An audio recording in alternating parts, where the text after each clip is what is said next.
Merci, Monsieur le Président. Chers collègues, la délibération que vous nous demandez de voter aujourd'hui est selon moi extrêmement grave. Et j'y vois d'ailleurs un symptôme de la décomposition totale de la vie démocratique en France. Imaginez, Monsieur le Président, François Hollande créer une Assemblée nationale parallèle pour y faire siéger tous les candidats battus aux législatives. Je pense que chacun d'entre nous trouverait cela absurde. Et pourtant, c'est précisément la même chose au niveau régional que vous nous proposez d'adopter et de voter aujourd'hui. Certains d'ailleurs autour de vous ont même affirmé au scan du Figaro, je cite, « Ce sera cela, la véritable démocratie.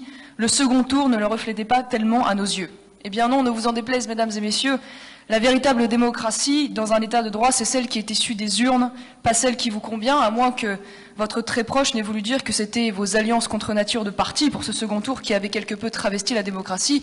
Et dans ce cas-là, eh bien, nous pourrions évidemment tomber d'accord. Parce que c'est vrai, aujourd'hui, la démocratie a été travestie dans cet hémicycle. Et il vous faut d'ailleurs, pour contourner cela et permettre un semblant de représentativité, nous proposer aujourd'hui le gadget que vous présentez dans cette délibération et qui n'a absolument aucune logique dans sa représentation, puisque vous accordez 20 sièges à la liste Front National, qui a obtenu à elle seule 45% des voix, dont 41% des voix au premier tour, soit autant de sièges que la liste écologique de Madame Camard, qui a obtenu 6,54% des voix, Monsieur le Président, ou même de la vôtre d'ailleurs, qui n'a obtenu que 21% des voix au premier tour.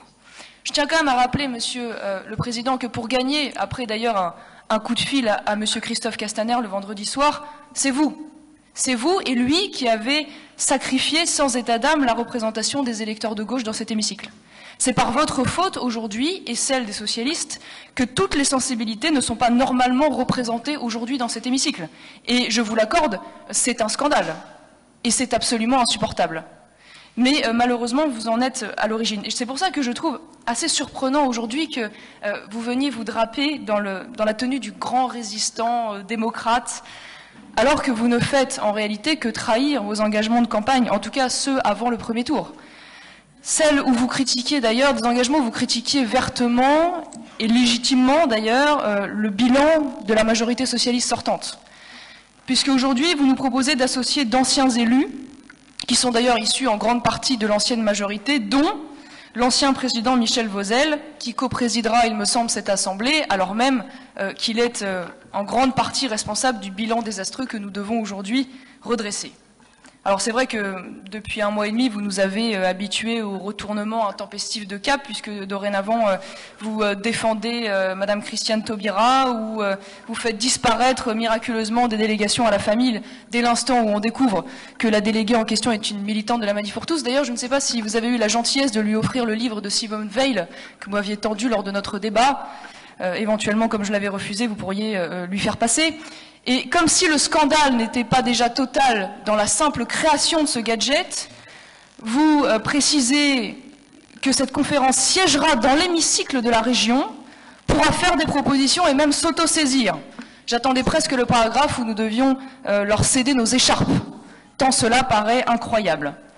Alors qu'en violation de tous vos engagements de campagne, vous êtes toujours, Monsieur le Président, député, maire de Nice, président de la métropole Nice-Côte d'Azur, président du conseil régional, vous serez aussi président de cette nouvelle assemblée.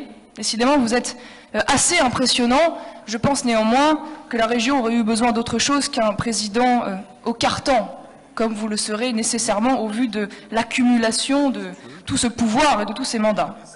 Alors évidemment, il faut être extrêmement naïf pour considérer que cette conférence, sa création et sa réunion se fera sans coût, ne serait-ce que par la nécessaire mobilisation des fonctionnaires qui va avoir lieu lors de la réunion trimestrielle de cette conférence. Parce que j'imagine bien que cette réunion ne va pas s'éclairer à la bougie. De même, je doute que chacun des membres photocopiera les dossiers chez un buraliste de quartier, ou que vous viendriez vous-même, Monsieur le Président, ouvrir l'hôtel de région, ou que Monsieur Muselier, par exemple, viendra ouvrir le parking. Donc, dans ces conditions, reste à savoir maintenant si ces membres seront défrayés. Vous avez précisé, Monsieur le Président, qu'il n'y aura pas d'indemnité. Fort bien, y aura-t-il des défraiements pour le logement, pour les transports? Est-ce que vous pourriez, par exemple, m'éclairer sur ce sujet? Enfin, je considère que cette conférence sera un doublon coûteux et inutile du Conseil économique et social régional qui assure déjà la représentation du monde socio-économique et qui, selon moi, donne un avis à la fois suffisant et satisfaisant. Je trouve d'ailleurs assez méprisant pour eux que vous considériez qu'ils ne soient pas suffisamment représentatifs de ce monde socio-économique pour à nouveau créer un gadget supplémentaire à travers cette nouvelle conférence. Évidemment, par souci de cohérence, Monsieur le Président, il est hors de question, dans un premier temps, de voter cette délibération, bien sûr, mais que le Front National participe à cette mascarade. Parce que c'est bien de cela dont il s'agit. Je comprends et volontiers que vous deviez donner des gages à ceux qui vous ont permis aujourd'hui d'être élus, mais je ne peux accepter, si vous voulez, que vous contourniez de cette manière la démocratie.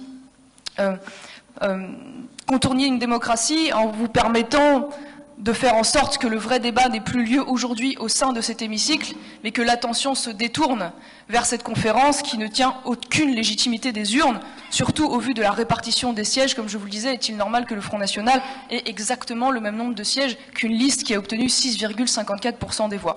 Dans ces conditions, nous ne présentons donc pas de liste. Je vous remercie, Monsieur le Président.